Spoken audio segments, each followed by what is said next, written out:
السلام علیکم ورحمة الله وبرکاته.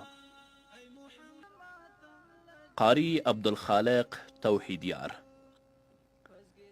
د لغمان له ولایت څخه سلامونه رالیږلي او د سلام نه وروسته لیکلي چې زه یوه پوښتنه لرم. پوښتنه مې دا ده چې د مسجد لپاره مقبره ورانول، یعنی قبرونه نړول او ختمول او مسجد پکې جوړول او لمونځ پکې کول شرعا جواز لري او که نه لري؟ که چیرته هدیره او مقبره موقوفه وي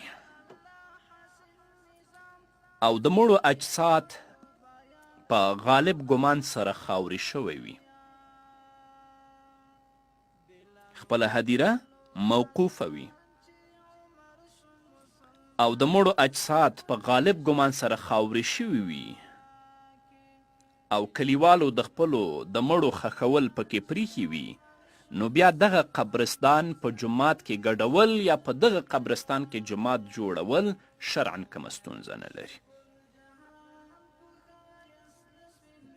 هندیه په لومړني جلد کې 146 صفحه کې په 21 باب کې لیکي: لو بل المیت وصار ترابا جاز دفن غیره في قبره وذرعه والبناء عليه. که چیرته یو مړی خاورې شي، په همدغه قبر کې بل مړی دفن کولی شي، همدارنګه په دغه ځای کې څه کرلی شي، همدارنګه په دغه ځای کې څه جوړولی شي. او همدغه خبره ابن عابدین الشامی په رد المحتار کې لومړني جلد کې کتاب الجنایز کې هم کوي. هغه هم وایي که چیرته مړی زوړ شي وصاره ترابا او خاورې شي، په همدغه ځای کې بل څوک دفن کولی شي، څه کرلی شي او هلته څه جوړولی شي.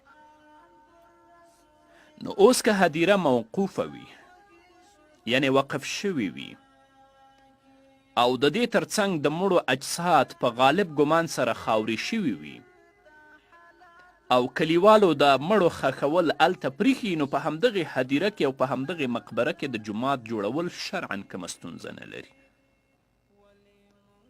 اما که هلته تازه مړي ښخ شوي وي او خلک لا هلته خپل مړي دفن کوي او سلسله شروع وي، نو بیا د جومات جوړول هلته شرعا مناسب نه دي.